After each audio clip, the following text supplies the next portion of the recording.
Hey everyone, it's Joanna here from Inspired by Stamping, and today is our last day of our November release, and we're releasing Garden Roses. I've hand drawn 2 beautiful roses, and we also have some gorgeous sentiments to go with your cards. So here's the card we're going to be focusing on today. We're going to do a 2-tone watercolor, and we're also going to add our polychromo pencils to add some highlights. This is the card that we shared yesterday on my video tutorial about emboss resist technique, and here's another card using our mason jars and also using some watercolors and some polychromo pencils to highlight those beautiful areas. So here's the card we're going to work on, and I've already cut this out with a circle die, and we're just going to push that to the side, and I've zoomed in as close as I can. I'm going a little bit faster on this video because it will take about a half hour from start to finish if I don't. So we're just going to grab one of our roses here and grab some Versamark and ink that up very nice, and then we're just going to kind of line that up kind of on an angle here because we kind of want that rose to go over that sentiment.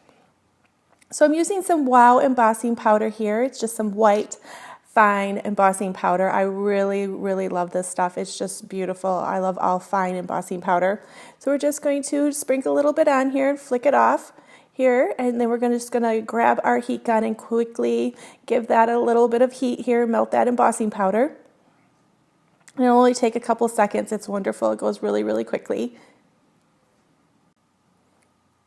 And just a little bit here, and then we're just going to make sure that that's nice. Flip it around just a little bit and get that bottom edges there. I can see some little spots that I haven't gotten yet. And you could use clear embossing powder too, but I usually like to use with the white because then you can see the image a little bit more clear when we're coloring. So we're going to do 2 different colors in our watercoloring. I haven't done this before to share, so this is really exciting.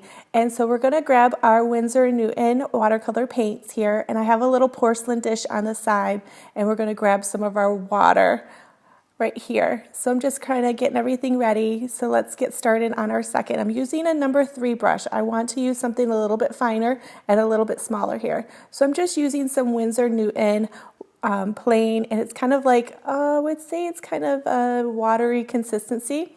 We just want to lay down where we want those highlights first. You always, when you watercolor, you start with a little light wash, and you kind of just go through where you want those highlights to be. So here I'm just laying down the lightest color here. We're going to be working wet on wet here, so we're not going to dry the between each step like I typically do. The reason why is we really want this to blend very beautifully, so we want to grab those 2 colors while they're both wet, and then we're going to take our brush and blend them together. So here we are just laying down some yellow Winsor & Newton, and we're just adding it where we think that the highlights will be, where those lightest colors will be on that rose. And just kind of go through. You don't have to be very particular, but the key here is to make sure that you're not putting down straight lines. You really want to work in a circular motion. So now I'm adding a touch of red here, and this is where our darkest colors are going to be. So this is where those darkest tones that I believe are going to be. And this is a very creamy consistency, so it's really thick. And I don't have a whole lot of water on my brush either because we really don't need a whole lot. So I just washed off my brush here, and while this is still wet, this is the key here right now, is that while both inks or both paints are wet, we're going to go through and blend them, and you can start to see how that just blends beautifully. So we're going to grab just a little bit of that red, and we're going to push that all the way up into that yellow, which is going to give it more of an orangey kind of color, and it's just so pretty. So you could go darker or you can go lighter. So if you're going to go lighter, just don't push that red all the way up to that edge. Just leave a little bit there at the tops. So here I am going again on this little other half of the flower. And I'm just adding my darkest tones here. And this is a really creamy, thick consistency. It's very thick. Making sure that I'm having circular motions with my brush. It's such a key. You don't see straight lines in flowers, so you really want to make sure that that brush is going in a circular motion. And while the ink is still wet, and the paint's still wet, sorry, we really want to make sure that we're blending those colors together, and that's how you're getting that beautiful shade. And I'm just noticing here that I missed a little yellow here on the left-hand side of that flower. So I'm just going to grab some of that yellow at the end here after I'm done blending and blend in that red. I accidentally forgot that, so I'm just going to grab some of the yellow and do that here now.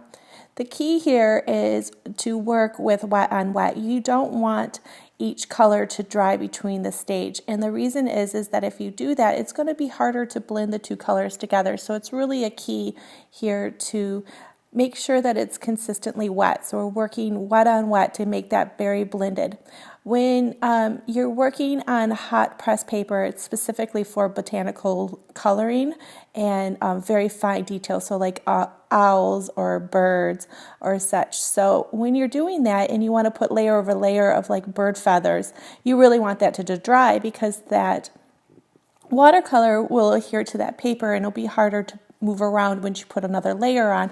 And so that's the key here, is that we really want to make sure that this is wet on wet, so we have a very beautiful blending and we don't have a hard line edge. So I went down to a number 0 brush here because I'm really going in with my darkest color one more time, and this is really, really dark. So this is a very, very thick consistency here again, and we're just going to go over. So we have 3 tones here. We have our light orangey color, we have our medium that we haven't quite blended in yet at the bottom, and now we're just going to put this dark in, and we're not going all the way over the lights. So we're just going to go over one more layer here and making sure that we get that really beautiful deep red color that we're going for. And it's really starting to pop out now. You can really see all the different colors. So I'm going over the edges with my red. And again, it's all wet still, so we can move pretty quickly. This flower is very small, and now I'm just going to hit this little area with that beautiful border there with that petal. So now again, we're flipping colors, so I made sure that I washed my brush off completely, and now I'm going in with the yellow again, and we're going to do that blending, and we're blending it, and you can really start to see the 3 colors coming in together. And if you want, you can stop here or you can keep going, and the more times that you do more layers, the richer the color of that flower is going to be, and you're really going to start having a very beautiful, bold, bright flower or rose. So here I'm just blending it again with that yellow, going through and adding a little bit more highlights on the top. I didn't really like that area. I thought it was a bit too dark. And blending in down here. And again, washing off my brush. The reason why I'm washing off my brush in between areas is because you start to get an orange consistency, and you really want to make sure that that's nice and yellow in those highlights. So if you're blending colors, your paintbrush is turning more of an orangey color as well, and you're lifting paint up and you're moving it around. So it's really important here to wash your brush between stages if you really want that to be a very bright yellow. And so here we've got a beautiful flower here. Now we're ready for our next stage. So I just realized that I didn't have my video turned on, and I accidentally already colored the stem. So we're going to focus on these beautiful leaves. I'm using a permanent sap green here from Munster and Newton, and I'm using it a very light, I would say it's a very watery consistency, because we're laying down our lightest tone first. And when you're watercoloring, you always want to lay down a very light wash first before you start adding different layers. So here I've already decided that this is kind of the color that I want to have my lightest shade, and then we're going to build on that over and over and over again to create some beautiful, gorgeous green leaves. So here we are, almost done with our first wash, and next we're going to go with our darkest tone. And I'm going to be using some permanent sap green here, and I'm also using some Windsor green shade, blue-green shade, and I'm also going to add some Payne's gray. So it's very, very dark, and it's very, very thick consistency here, as you can see between the 2 different colors that I just used. And now we're going to lay down our darkest tones again, and this is where we want our darkest parts of our leaves to be, and our stem. So we're going over, and I'm using a number 0 brush here. And I also have a nice clean jar of water. I've rinsed that out in between stages here also, because we don't want to have any oranges or anything hit those beautiful leaves either. So again, here I am just going over those darkest tones and where I think that darkest parts of those leaves will go. And I'm using a number 0 brush, working quite quickly here because I don't want everything to be completely dry.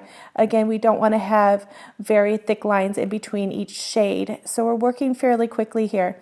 and it's probably damp and it's not super wet either. I don't like to work in a very wet to have a lot of water on my brush, and you can see on the left hand side I continuously dab off. So now we're going to be creating our medium tones here, and our consistency is not as watery as the first one and not as thick as that dark consistency, so we really want it kind of in the medium. And so here we're going to add our medium tones here, and this is the fun part where we really get to see that leaf start to take form.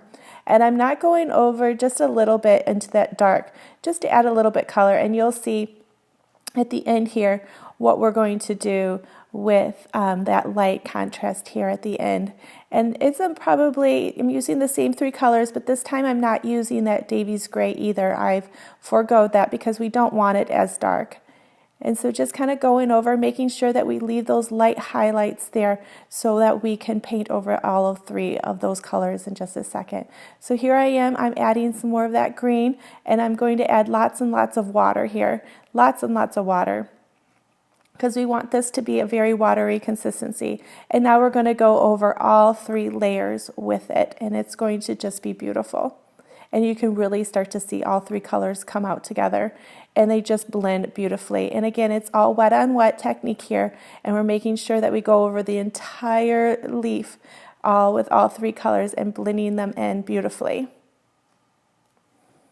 And this is just a basic watercoloring technique, and you can continuously go and add more and more layers, and you can really just add more contrasting colors, more tones to it. But this is just a basic watercoloring today. And now we're going to do the fun part, grab our polychromo pencils. And now this is completely dry. You can always tell on the back of your hand, and I'm grabbing the darkest shades. So I kind of went over to my pencils and with my rose and picked out the darkest shades, and now we're going to add a little bit richer, redder color here. And this is just quick watercoloring. So if you want to add just a little bit more touch of color to your rose, just grab your polychromos or your watercolor pencils too if you have them. Either one works really beautifully. And just add that rich, rich, dark red here along all the areas where you laid down that beautiful red color of your watercolors. And you can really start seeing it pop. And again, I'm just going around the bottom here where the darkest shades were and going over here on the top. And really you can just start to see. So I went a little bit shade darker in some of the little areas around the corners and down here at the bottom where I really wanted it to just come to life. And you can really start to see all the colors just blend beautifully. And you can just leave it just the way that it is. And it's just gorgeous. So now I'm going to do the same thing with the green.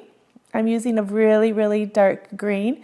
And again, I'm just going to hit those again with the dark. And this is just a quick way of adding just a little bit more depth to your flowers without having to wait on layer after layer of your watercoloring. So it's just beautiful, and it's just a really quick way of adding some beautiful highlights to your already beautiful rose. And there you have it. You can always add your polychromo pencils or your watercolor pencils to any artwork that you are doing. So I just wanted to zoom out here and share again those cards that I was working on, and you can add them to everything. So I added them to this beautiful card. I added some pink and the dark highlights in here, and I also added them to this rose as well, the red rose. And this is just beautiful red and with some really dark red polychromo pencils. As always, leave me a comment below if you have any questions or comments or any form of feedback. I would really appreciate them. And don't forget to check out our online video classroom on my blog. We're always here to help you, and I hope that you've learned something new today. Thanks so much for stopping by.